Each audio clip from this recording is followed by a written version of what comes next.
How to apply your first coat of polyurethane. Marco's going to show you how. This is Natasha and Marco with Everything House. So this is oil-based polyurethane. It's a great product. It's what's on most of your furniture when it has a protective finish. As I'm familiarizing myself with the product, it's a little touchy. It likes certain temperatures, certain application methods. Dust is the enemy. Make sure you're in a dust-free place. But step one is make sure it's the right temperature, so mid-70s, warmer the better. And then stir it up really well slowly. You don't want to introduce bubbles because then bubbles will appear on your furniture. So this is a foam brush. I've found with different application methods, I like the foam brush better. They're cheap. Unfortunately, I haven't found a good one yet at my local Menards because what can happen sometimes if you're trying to do a big piece, the foam can actually separate from the stick, so not good. But for this particular, we're just doing the top over there, we should be fine. Yeah, so you want to go in there, make sure it's thoroughly soaked. And as soon as you touch the furniture, you're going to watch it start to run out fast. And just let it run out and move very slowly. The object is to not pull it, because then you'll introduce air bubbles. So dip it in there. You'll feel the weight of the material on there. I like to do a little rotate so it doesn't drip as much. And then start in the middle of the piece. And just pull slowly across the top. So you start to see dragging like that, time to get some more. Once the foam brush becomes fully saturated, you'll be able to hold more.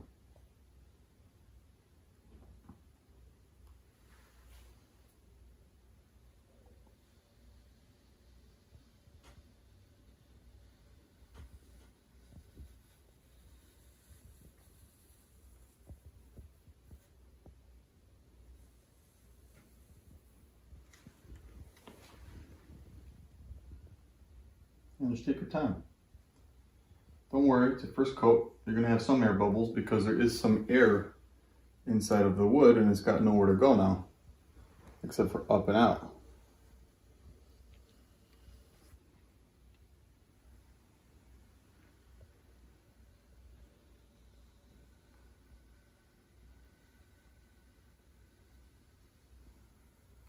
You always want to end on like a little, flick is the wrong word, but just touch it. Okay. Don't forget your sides, because if you're getting any drips, this stuff likes to run. So touch it a little bit, and then I rotate so it doesn't drip. Touch it a little bit, and same thing.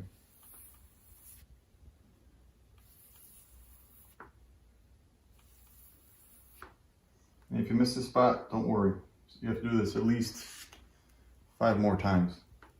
If you want a utility finish, something that's really gonna stand things rubbing against it or bumping into it and what have you. Okay.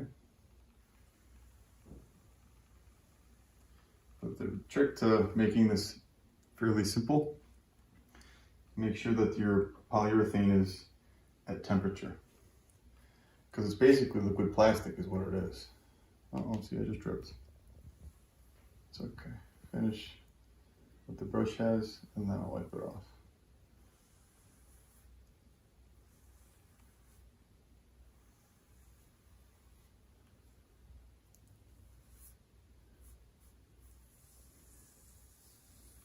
And then I like to go all the way across one time. It's called feathering the finish. So you're removing any big globs, anything like that.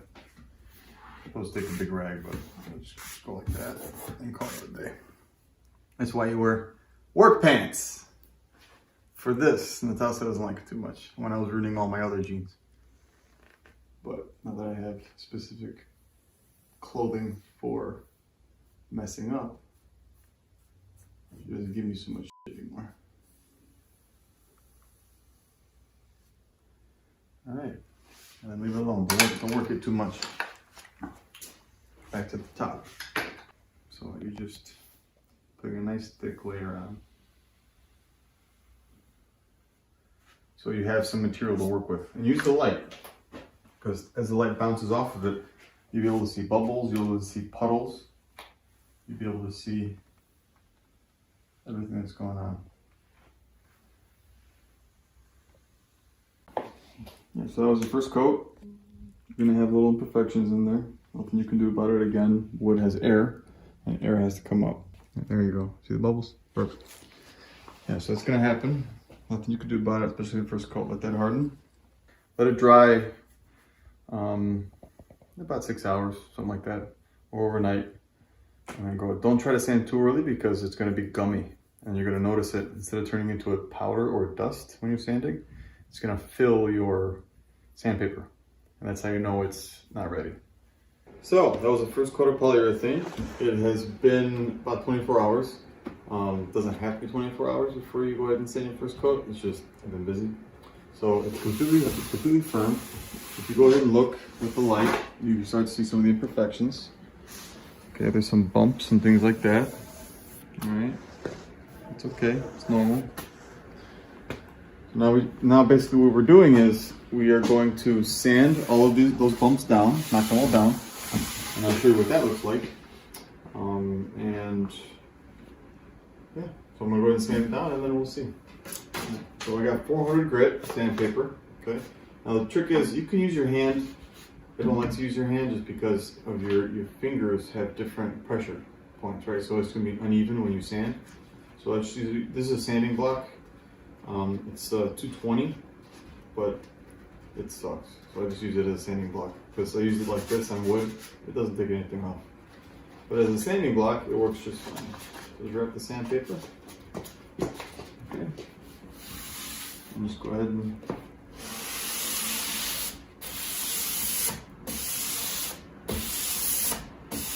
it's going to turn white on you. Okay. That's what happens when you scratch plastic. Okay. Just like that. And then use your fingers. Touch it. If it feels smooth, okay, and it's pretty smooth. See it, you can feel here, definitely not. And here it's pretty smooth. And also with the light, you can see all the little bumps that have been sanded out and knocked down.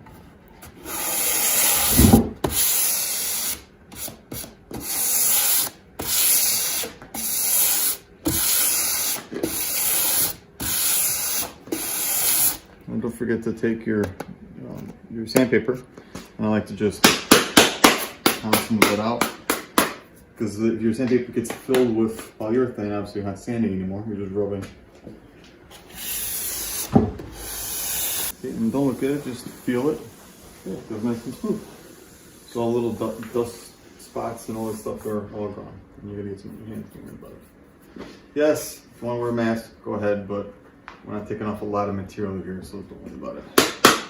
Same thing on the sides.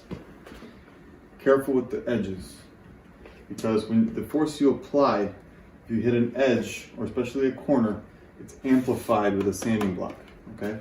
So you can go ahead and nerf a corner really easy, and then it's gone. There's no way to fix it.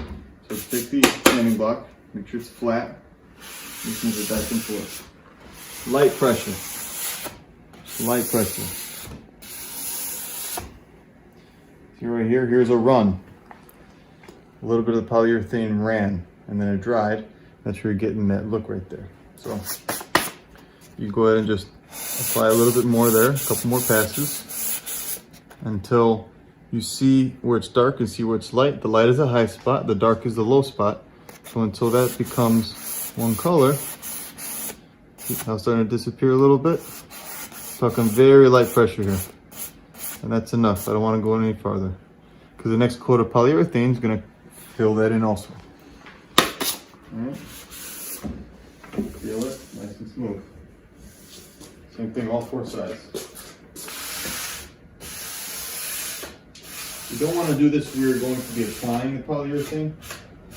I like to do this kind of stuff in the garage and then do my finishing in the little basement area over there, because dust. So yeah, dust is the enemy of any finish. Anyway, so okay, so now all the high spots have been knocked down. I'm satisfied with it for the next coat. Now you got to get it clean before you can apply the next coat of polyurethane. So what I like to do is take my air compressor, my air, just go ahead and blow it, and that will blow out most of the dust. off of it. If you don't have one, that's fine. Just get a clean cloth, wipe it down, and then take a wet rag, okay? And then wipe it down also. Wait about 20 minutes until it's dry, and then you can put second coat on, and I'll show you how to do that. Yeah, blew it all off. Now I'm just gonna go ahead and wipe it all down. I just like to use a little bit of water and a clean rag. It has to be soaked.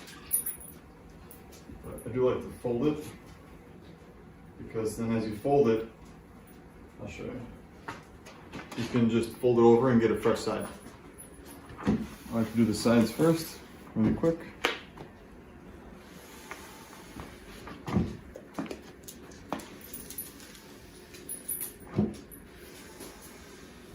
Okay, and then now I can just flip it over.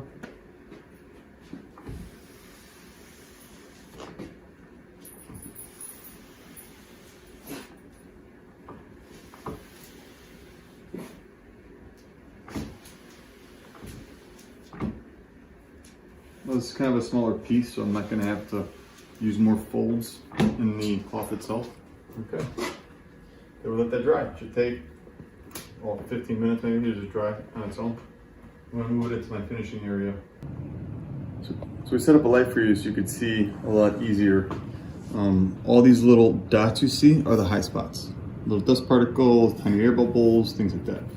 So you sand those all down, and when you do that, you remove the polyurethane that's dried there. Now we're going to reapply over it and fill those in. So this is a spot we had the run right here. Took down a nice chunk of it, but you can still see it's got a little bit of texture there. Again, don't worry about it. This is not the finished coat. The finished coat is something else altogether. This is just to get enough material on the piece. And then I like to go that way on the edges. See, it made it drip. Make sure you have a drop cloth or something. I like cardboard.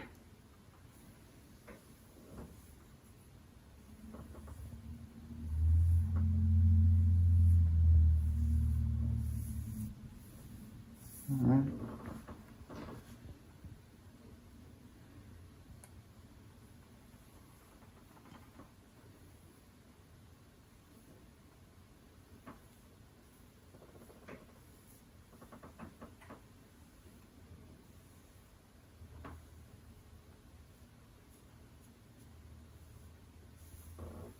Finish pass and check your work.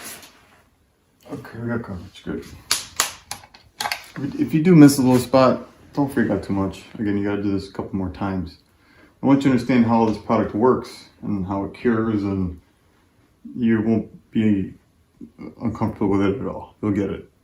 And if you see any mistakes, just let it dry, sand it out, add some more coats. So here we are. I think I did about 4 coats of polyurethane, and it's been drying down here for about a week. So it's about ready. It's nice and smooth. It's got some good protection. The 4 layers of polyurethane. Yeah, ready to rock and roll. Give it a shot.